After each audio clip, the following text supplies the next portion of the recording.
happened next to Chicago gang kingpin and killer Larry Hoover 24 hours after his life sentences were erased by President Trump. Now, Hoover is being processed out of a federal supermax prison in Colorado and into an Illinois prison where he is expected to ask for parole from a 200-year state sentence.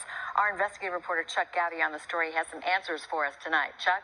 Allison, at age 74, gangland leader Larry the King Hoover has spent most of his life behind bars. Tonight, if history holds true, prison is where Hoover will spend the remainder of his life. Hoover cannot leave his past, is what the Illinois Prisoner Review Board said just 3 years ago when he asked for parole.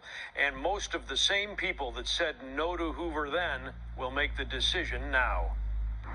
Larry Hoover had already been arrested more than a dozen times when he kidnapped and killed a drug dealer in this Englewood alley in 1973. William Pookie Young shot between the eyes, dead at age 25 for stealing drugs from Hoover's gangster disciple street gang. Hoover sentenced to 200 years in state prison. He would later be convicted of numerous federal crimes as the leader of a murderous drug gang spanning 36 states and commanding a criminal army of 30,000 soldiers. With this stroke of a pen by President Trump yesterday, Hoover's 6 federal life sentences were commuted. His son thankful tonight. I think he's been a political prisoner because of the power that he possesses. When Larry Hoover leaves the Supermax prison here in Colorado, where he has been in solitary confinement, it will be in the custody of Illinois officers who will return him to a maximum security state prison. But in Illinois, Hoover is eligible for parole and return to the streets, a benefit that was denied him numerous times, most recently in late 2022. The parole board noting Hoover's role in this riot at Pontiac Prison in 1978 and his use of a decoding dictionary in his cell in 2017, seeming to support the belief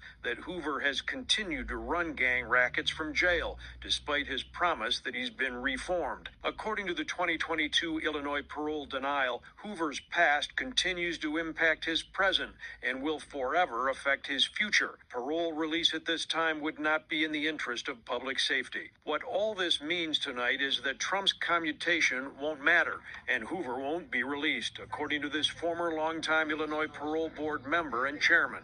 I think it's all symbolic, and I think it's all just drama because the president well knows that Mr. Hoover isn't going anywhere and that he's not going to be released. He's not going to be given freedom. He's got to come back and fulfill his Illinois sentence.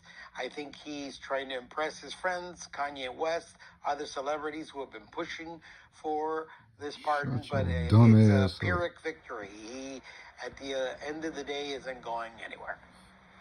Just a couple years ago, when Hoover last came up for parole, the state board denied release by a vote of 10-1. That single parole board member on Hoover's side is no longer on the board, but a majority of the others are, and they voted against Hoover's release less than 3 years ago.